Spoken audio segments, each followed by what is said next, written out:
Hi, everyone, and welcome to another episode of The Business of Christmas. With Kurt and Caroline. Well, hi, Kurt. How are you today?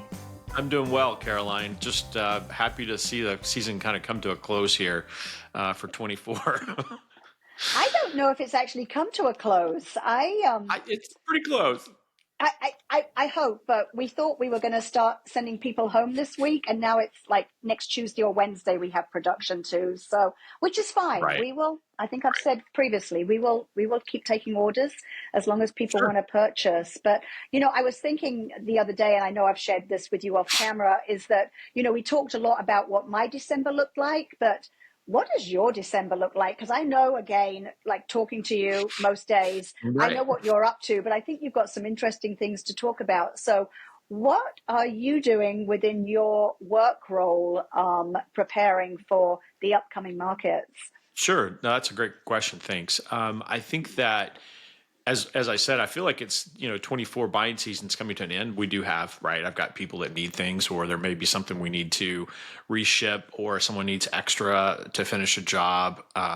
So we do have some work going on. But I think as far as my focus, it's 24 is behind us, and I'm looking forward at 25. We do that all year long. We're preparing for what's going to happen in January, but that really starts to happen in the reset of the showroom at the end of November. All the new samples are coming in. There's a team there. The product team is setting up all those new samples, getting everything repriced, all the new items priced. If there's anything changing, we need to make sure we get all that straight. There are new designs that have been worked on all year, and those are being implemented as we speak. And so that's what's going on there. So we're ready for pre-market, which starts in a few weeks. What do you mean by the word reset? Just for our listeners and Sure. viewers, what do you mean by that? Sure. Well, at the end of every season, most vendors, including Vickerman, we take down everything that we're not going to carry the next year, or we may have a new version of that particular item number, and we bring in that updated version of the item number. And so we have sample sales and clear out those older samples that we had previously used. And that's when it starts. It could start for some companies. It can start in September. For Vickerman, it starts. It can start then. We do start to remove some of those samples after that September show at Dallas Market. But it just depends, right? If we're going to use it or not. And then we start to move things around to get the new items in. But that happens over a couple of months to move all that out to have those sample sales. Yeah.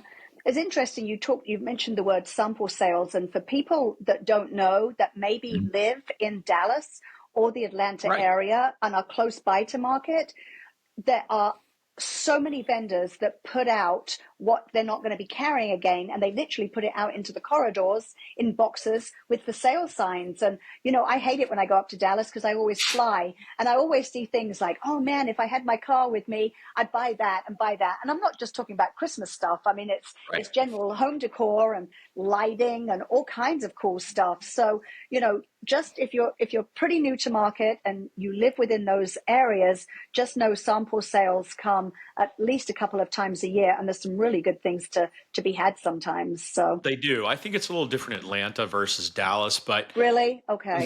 it is. In Dallas, I think every first Monday after the end of September, you're going to see more samples put out and more people are coming in because more of the showrooms are opened that first Monday, and they're moving a lot of samples during that time. If they put them out earlier, they move faster. That's what I've seen too. But great deals as far as the sample sale. If you're looking for something, I know I've had contacts that are asking for those sample cells in those dates, so they know when they can get there. They want to buy some of that product to put in maybe some pop-up Christmas shops they have that they normally do. They may not use it all this year, but they're going to use it next year if they can get it in time. It just depends on when they get that product, but they love to shop those because they're great products, great deals. They can make a nice margin on those items. And if you need things for a job, it's great. I bought a tree personally this year that had been in the showroom. Those lights aren't on year round; they're just on part of the year. And we have such good lights. It didn't matter the hours they had on it. It's a beautiful tree.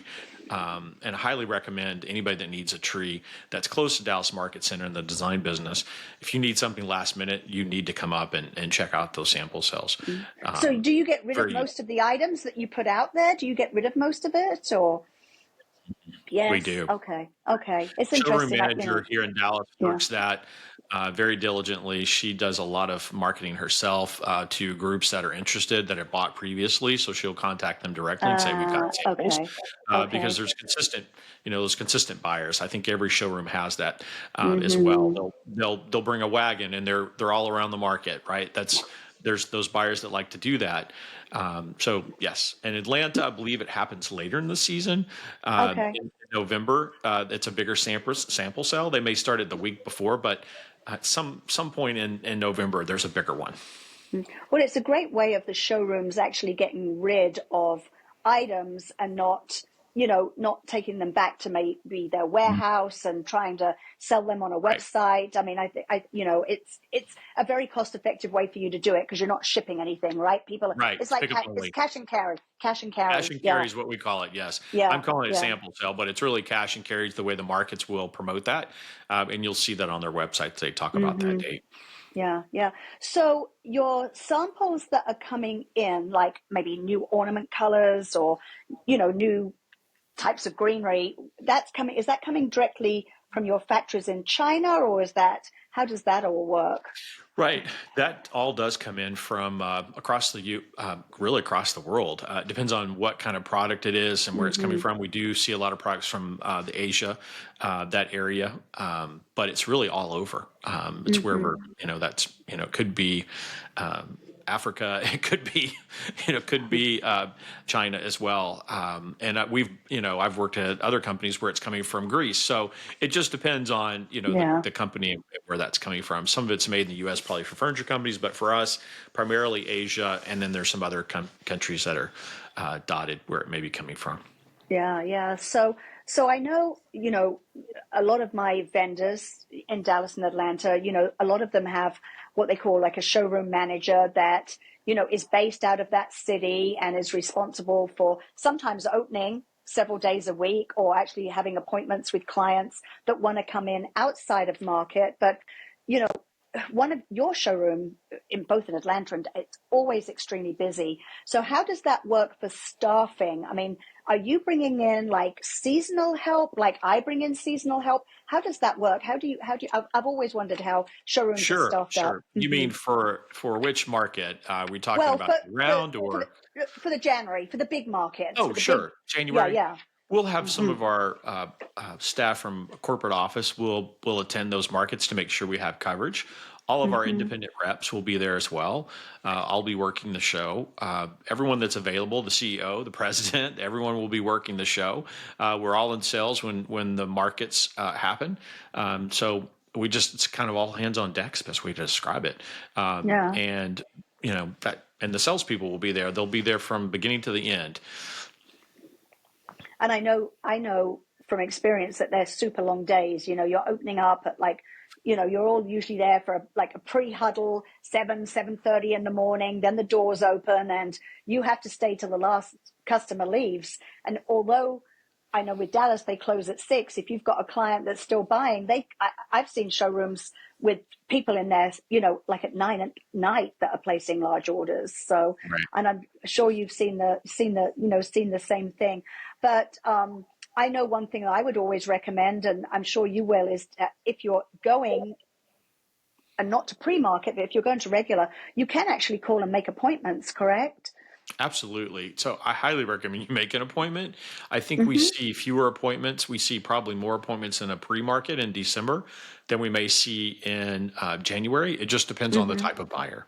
Uh, Yeah. your buyers are going to make those appointments. If you want to make sure you get time with a rep and learn about all the new products, make an appointment because they're going to have more time to work with you. They're going to expect you. They're going to be ready to help you. And anyone that does that sort of buying, it makes more sense to do that than to walk Mm. in. Unless you just want to come in and look around and then make an appointment later in the week. We do that as well. Okay. Whatever works with someone's schedule will do, but dedicating that time will help you. And then setting that time aside to place that order makes a lot of sense to do it at market if you need that product by a certain time, right? If you need it by June or August, or if you need it earlier in the season, you need to make that appointment, get in there, pick what you need, work with the rep to get it finalized, and so you can get your product on time. Yeah, I highly recommend to everybody, especially if you've got vendors that you generally work with, don't Mhm. just turn up without an appointment. If you know kind of what you need, I mean, you can always make two appointments, right? You could come in like on the first day of market and work with your salesperson, and then Yes. maybe, I know back in the day we'd pick up swatches and take lots of photos, and then we'd work on designs, and then like Mhm. 2 days later we would then be ready to place our order. I'm talking about like 10, 15 years ago, but it really Sure. worked, because once you leave market, then your homework starts ready for the next day. So it's Right. kind of interesting. You touched a little bit, Kurt, on, and I want to hone in on this, in when you place your order, the choices that you have for receiving your product when it's ready to ship. Can you kind of share how that process works? Absolutely. So most of the product is not going to be in the warehouse if it's new. We may have some current stock, but most people don't want that Christmas product right away. Mm-hmm. So we're going to be receiving that product that's not in the warehouse, throughout May through the summer and into Mm-hmm. early fall. And as soon as that product arrives, we can ship. However, you do have the option to hold that product until your project starts. I highly recommend you ship it because there could be some sort of problem with a product and it gets pulled from stock and it impacts inventory for some reason. So I highly recommend people don't wait. And it's better for us if you do get it shipped. However, you can delay that shipping for a particular job if you'd like to do that. So Okay. Okay. Yeah. And then I know some vendors give you the opportunity, because we all know that sometimes shipments get held up for whatever reason, right? Delays in, the containers, or delays in the factories. yes, it does happen. And I don't know with Vickham because I've never done this, but do you give the opportunity to the client can have like a cancellation date? Like if Yes. something's not in by a certain, do you offer that too?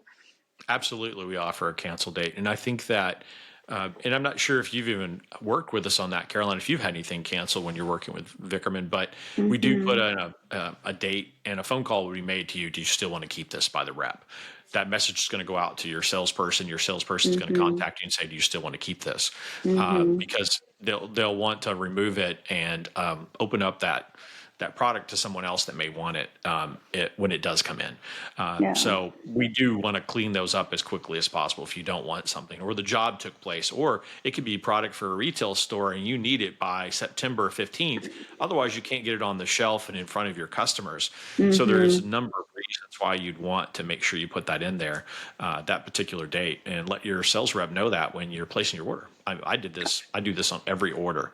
Uh, Yeah. it's very important Yeah. to do that. It's important information. It's just made me kind of think of something else that happens to me every year, and newer buyers need to be aware of this. So when you are at market and you are placing your orders, and maybe you've got, let's just say, a beautiful new platinum poinsettia, right? It's brand new.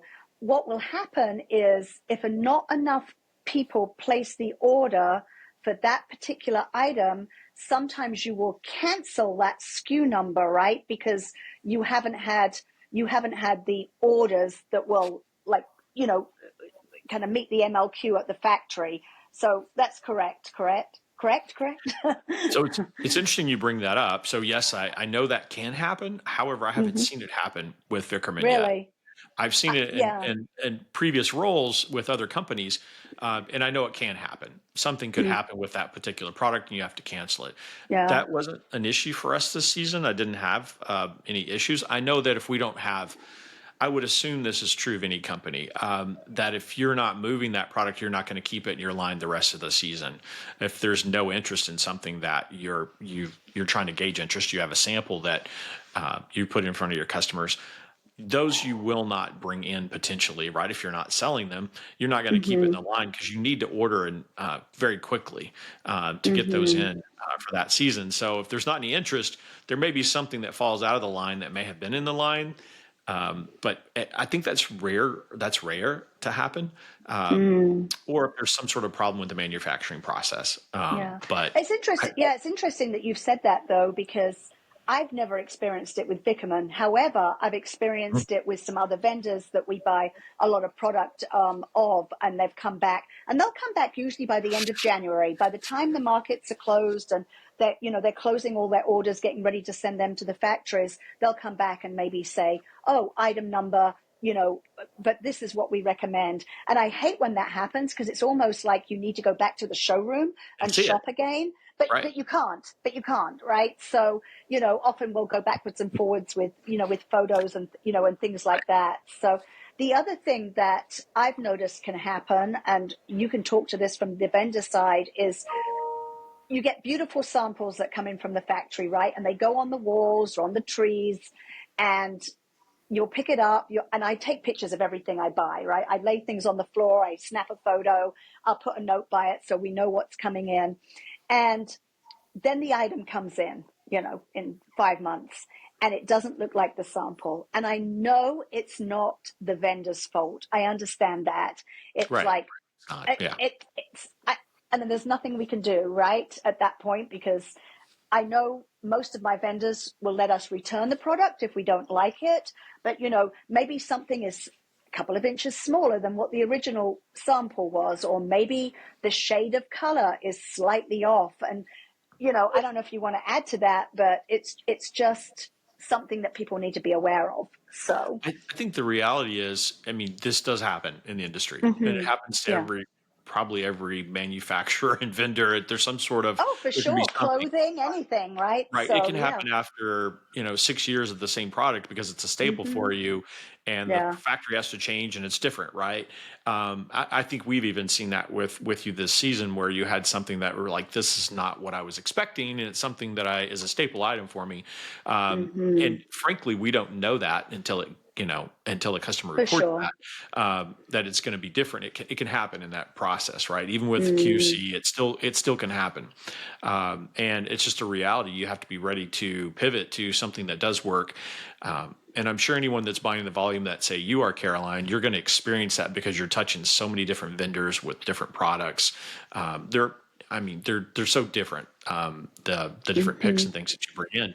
So it's going to happen probably more than anything on that. It's my guess. hmm I don't know that product as well as you do. I haven't had the same experience, Yeah. but I'll in that area, yeah. it does happen. Yeah, it does. And I'm not like mad at it, but this is what I'm seeing, right? What I'm seeing is holiday product in general. The pricing has been remaining pretty stagnant, right? Like, you buy a, beautiful platinum poinsettia and it might be, like $5 a head. And the next Sure. year, so the pricing is kind of like this. What I'm seeing, not with every vendor or every SKU, is that sometimes, let's say we buy a stem, and it may be like a bay leaf stem, and it may have, I don't know, the first year it may have 24 leaves on, right? But then the second year, it may only have 22 leaves on. And then the third year, it may only have 20 leaves on. So the product looks the same, but it could be slightly smaller. The leaf count could be slightly less. And I think it's because we buy so many repetitive items, like base items. And I'm talking about like mostly stems, floral, botanical pieces.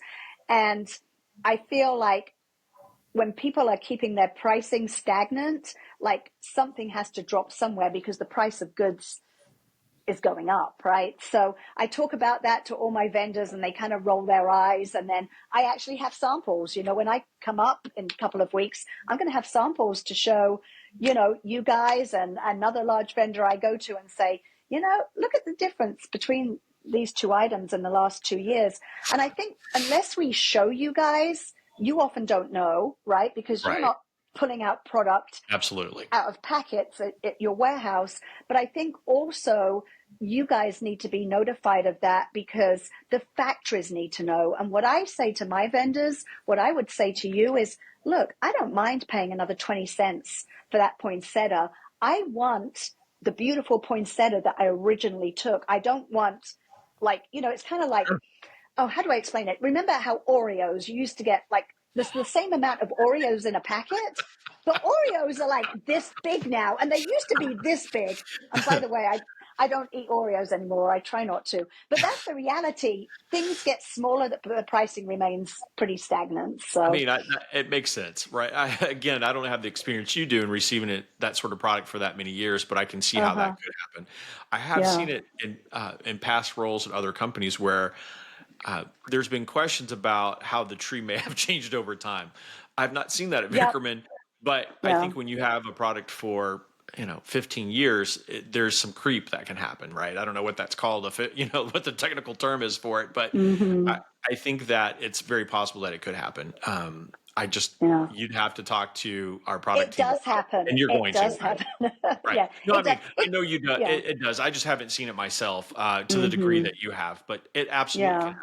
It can Yeah. happen over time, or if you have to change to a vendor or manufacturer that manufactures that product because the old one stopped, and you've got to send the specs to a new one, and they don't spec it the Hmm. same way potentially. I mean, Yeah. anything could cause that to happen. Yeah. I've gotten those samples before myself. Like I didn't know Yeah. what was going on as a new buyer, so I think as a new buyer, it's important for people to realize this is a Hmm. reality that it can happen, and understand that when you buy it, what that means. It can be slightly different, and is that still going to be okay with you? And if not, that's something you need to understand before you buy half a container of it. At the Yeah. end of the day, The Caroline. I the mean, you other buy a the, number of the containers of products, so it's different. Yeah. The other thing I've noticed, it doesn't happen to ornaments because an ornament is like 100 millimeters or 150 millimeters or 200. So they can't skimp on that, right? So it hasn't happened on ornaments yet, which is good news. So, and I It feel is like good. Yeah. yeah, I feel like the quality of ornaments has actually got better, especially from you guys over a period of time where you offer more pre-drilled and wired ornaments, which as decorators, it saves us Right. so much labor to have those. The other thing, and I don't know if this is a you thing, but well, in fact, I know it is because we've done that before, but is if you have a particular item that you need manufactured, as long as you order a certain amount of things, you can actually work with your vendors and get that, correct? Oh, sure. Absolutely. Yeah. Yeah, Yeah. we did that for you this season, I believe, didn't we? The Yeah. specifically some Yeah. items Yeah. that you were interested in, and so yes, right. I Mm. think there are a number of vendors that do that. Obviously, we have a Yeah, really there good is. team Yeah. that can help you Yeah. get what you need. You have a comfort in dealing with, and you've built up a trust with them. That's why it's important Hmm. to bring those items back and discuss. Like this is what we need to work on, Mm. and so that everybody can have that learning experience with this is an issue with this particular item or whatever it is, which is Hmm. great that you're bringing this up. Everybody's going to love to see you come through the door with those samples. I mean, they can't wait probably. Yeah. Well, yeah, sure. They're like, here comes Caroline. Well, what, No, but as a yeah. percentage, Caroline, put it in perspective for those people that have just tuned in for the first time to us. As a percentage, what is a percentage of what you order and receive Oh that's my goodness. It may different? be one or two new pieces a year. And it's based on, I mean, obviously what we do is very specialized. We ship Sure. pre-decorated decor. Right. And if we Right. come up with a new product that we can pre-decorate, then sometimes what we want to put in that piece is not available for us. So Right. therefore, I've sat down, with Vickerman before and actually done a picture and been really precise. Okay, I found something in the warehouse, like in your showroom, and said it needs to look kind of like this, but it needs to be 5 inches bigger.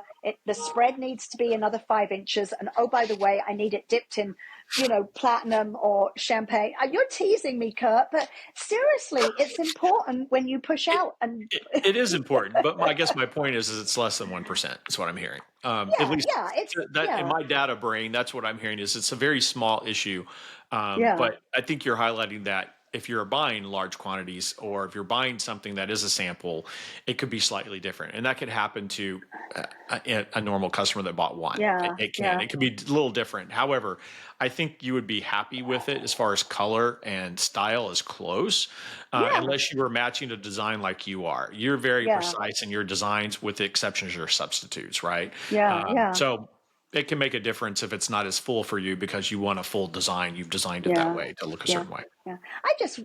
I just wanted to make people aware sometimes that Yeah. just No, it's because you great. see something, if you think something and you want enough of them, and I'll give you an example. This is, oh my goodness, probably going back 6 years. It was an order where the customer wanted all these filled lanterns with ornaments. Well, lanterns have most of the time have glass and they're beautiful. You fill them up with Right. ornaments or pine cones and you put a beautiful bow on them. You place them like on a credenza. They look gorgeous. But this was a lot. There was like 150 lanterns. And so it wasn't you guys I worked with. It was another manufacturer. And I kind of said, look, I need a lantern without a glass, but it needs to be kind of transparent so you can see the ornaments inside it. And Sure. so, during our meeting, we kind of just drew some rough sketches and we had to order, I can't remember that, but it was like 180 or 200 of them. But they were relatively inexpensive. And the factory came back within 2 weeks of like a mock up, and it was metal and it had like this metal lattice where the glass should be. So it was transparent through. It was so pretty. And in fact, I think I've still got a few in stock that, that we use, but there was an MLQ and I think I needed 150 and I had to order, it was no more than 200, and I paid less than $30 for them and they were like 24 inches big. So it was, so sometimes it's worth going that extra mile if you've got like something special that you need, for your client, and it's multiple pieces of that one item. So That's a good point. I want you to buy what's in my warehouse, though. So just I FYI, know. just Okay, you stick sound with like what's in the me, warehouse and the catalog, and we're good. but I always want to be unique, Kurt. I always want to be No, unique. I think you're just highlighting that you can be unique, and there are Yeah, people, at market that will help you with those projects. Everyone yeah. does like to work on something like that. It Mhm. does take time, right? So you need to work with a team that you trust Mhm. to get what you need at the end. This particular vendor, did they deliver what you expected? Absolutely, it was beautiful. Yeah, absolutely. Was it your first time working with them? I'm curious, or It had you wasn't my worked with first them? time. It wasn't my first time working with that vendor. We've worked with them for over 20 years, but it was the first time coming up with something very specific, because a lantern really isn't a Got Christmas it. item either, right? I mean, it Got it. can be depending on how you decorate it, but it Sure. was, yeah, no, it was good. And we've done some other things too, where we've had, like foam cutout ornaments made that are double sided with holiday messaging on, like maybe happy holidays or peace Right. or joy, Sure. where we needed like 500 of them because they were going to be all hung in a mall or something like that. So Right. I just, for all of the creative people out there, I just wanted them to know that there are some Yeah. options that you have for Sure. their bigger clients. No, Yeah, I appreciate that. So from a yeah. retail standpoint, larger buyers, they do design pieces. That happens every day. Absolutely. Yeah. With The big every box vendor, stores, right? including Vickerman, we all do something special for those clients that need those types of products. So yes, I mean we're definitely doing that during market. That's happening, and right after market. If you're going to design something like that, it does highlight that you need to get it done quickly. Decide probably no later than the middle of February if you need something. Oh, There yeah. are companies that may be able to do it faster. I mean later and get it to you faster, but it just depends on the Mm-hmm. manufacturer and who their Mm-hmm. partners are. So just keep that in mind. If you need something that you've learned this season that, hey, I want to do this next year or this season, or I'm going to contract in January for next year with this particular client, you need to work on that immediately, right? We can Mm-hmm. help you get that, whatever combination is, whether you're a retailer, whether you're a designer doing, commercial business. Just get to it as quickly as possible. Yeah. Talking about it at early buy, which does bring that up, Caroline. I mean, I'm going to see you in a few weeks. I know we've talked about that, and 2 weeks. 2 weeks, right? So excited about that. It's coming back to market. I mean, it does start in a few weeks, and it's going to be great to see everybody coming back and field those questions and learn about their projects. We even have customers that bring photos. It's great to see projects that clients have done, they've done for their clients, and so I Yeah. love this time of the year.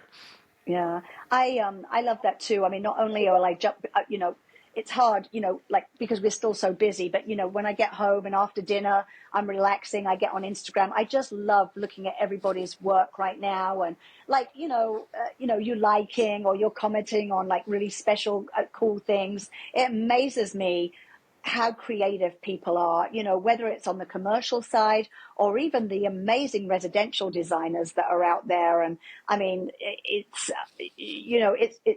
just cool. And I follow people just like you all over the world. And I love to see the different looks that, happen maybe in Australia, over England, over Germany.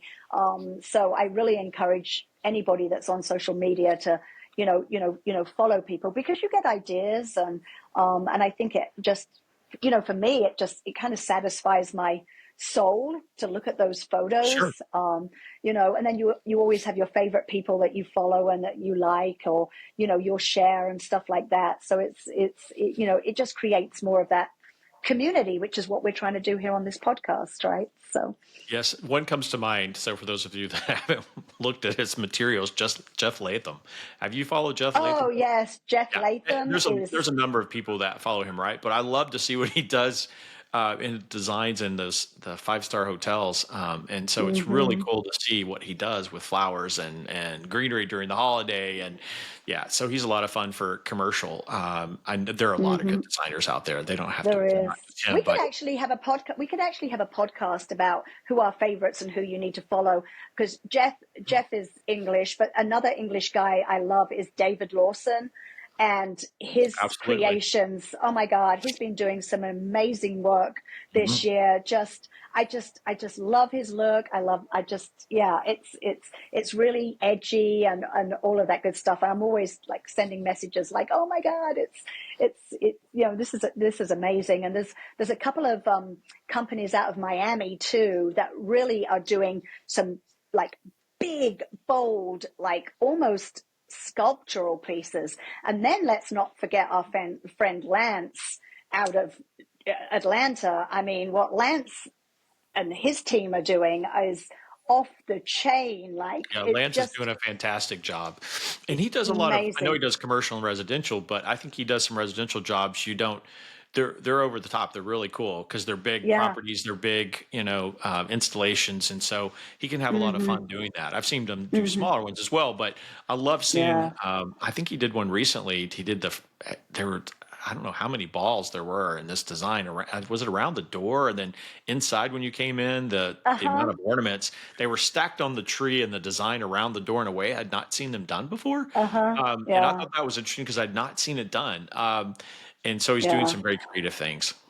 Yeah. We've digressed completely now because we're starting to you No, can but hear look, how I we're mean, these are the people no, we're going to it's be awesome. talking to at For market, people sure. just For like them, if sure. not them, Yeah. and definitely get some inspiration from social media as you know before you come to market is a good Mm-hmm. idea. If there's something you want to change in your designs, or you may be looking for a new design, right, Caroline? That's why you're going to come to pre-market. It's one of the reasons, Oh, right? for sure, absolutely. And we're already knowing kind of what we want to do. And, we're like, do we do this? Do we do this? And, we're already having those conversations. And it's so hard because you're trying to figure out if it's going to sell. Is it going to, for me, is it going to sell to the commercial market? And we've done some custom, slight custom things this year. And it's again, like, did the customer really like it? Could we make that a new design? And so, yeah, it's interesting because if I'm spending, I don't know, 60, $70,000 on product for one design this year, and it doesn't sell, then at the end of next December, I've got 60 or $70,000 in my warehouse with this fantastic. So we thought new design. That's a loss. And actually, a couple of hours before I jumped on here, doing this recording, is we were looking at what themes had sold a lot of last year. And it's actually been really even keel. We've nearly sold out of a couple, which we always do on those themes. So we bought extra. That's great. But it's kind of good looking at the shelves and seeing, okay, there's only a couple of $1,000s worth of inventory. That to me is a win. If I've got $5,000 of inventory left on a design, then I'm like, okay, we've done good buying. So I think some additional anyway, context is wanting when you say you've kept it even. How many designs do you have, Caroline, for those that are? like 16, I think, and then all of them can be slightly customized. I Yeah. was going to say they're all customizable. I think you have an Most of unlimited them, yeah. design palette. You have all the parts and pieces you need to put those Yeah. together in a unique way. In addition to those, so that's Yeah. fantastic that those have Yeah. been popular because we talk about that all the time. What's going to be more popular, but Hmm. knowing that it's even is really great, and Yeah. that means you're buying Uh, well. well, I don't know. I mean, I think, we make mistakes every year. I mean, we just do. But, I mean, my goal is to make as little mistakes because that kind of costs me. The other thing that I really feel like the last couple of years has been kind of successful is people finding us that are really creative themselves. And I'm not going to name them because they may not want people to know that they're buying, but then they buy my tree and then they've added it. And I've seen some of the stuff on Instagram, and like, if I didn't know that that original tree was ours, but they've added, their own, ribbon palette and, some beautiful glass ornaments, or, I'm just like, wow. So, we're not the we're not everybody's cup of tea. I mean, commercially, we do, a good job. But if somebody wants to take it to the next level, and I've seen that with some designers doing that with our product, that really excites me because I'm like, wow, we're kind of the base, and then it becomes like the star of the show in certain places. So that's kind of cool. That's So fantastic. It's obviously a time saver to start with your base. for sure. If you can get it close for them, they can add those extra pieces. Yeah, for That's sure. fantastic. Well, Caroline, I know Yeah. we're over our 30 minutes. I just thank you for asking about what's next for us. And Yeah. as we move into January, I know we were talking earlier today about inviting some people on and to discuss what does it look like for them as they buy moving forward Hmm. as the season's ending and they approach market. So hopefully we'll have some guests for you soon. And so I'm I'm looking working forward on to that it. as well. I'm working on it. I promise. And again, like, I know we're going to put a few more podcasts out between now and January market, but if you see Kurt or myself, we'd love to, be stopped in the showroom or the corridor to have a conversation or a cup of Absolutely. coffee if we have time, or, how, hey, you want to be on the podcast? So, let's, don't ever be scared to talk to us and approach us so we can get to know more people because that's what it's all about. Yeah. Again, we want to help, right? So if somebody Yeah. says, "Hey, I have this question about market and this particular product, or how does this Yeah. work?" If it's a general question, we want to help answer them. Yeah, for sure. And of course, they can do that through the social media platforms too. So Absolutely. if you haven't subscribed to the Business of Christmas on YouTube, please subscribe and like every time because that helps the algorithms or something. I'm going to try and get better with our Instagram page. I need to be posting a little bit more out on that. But I know with market coming up, you'll probably be bombarded with posts on a daily basis. So that would be a fun thing to do. All right. Have a All good day, righty. Caroline. Yeah, you too, Kurt. I'll see you soon. Thanks All everybody right. for watching or listening. Thanks. Bye bye. Bye.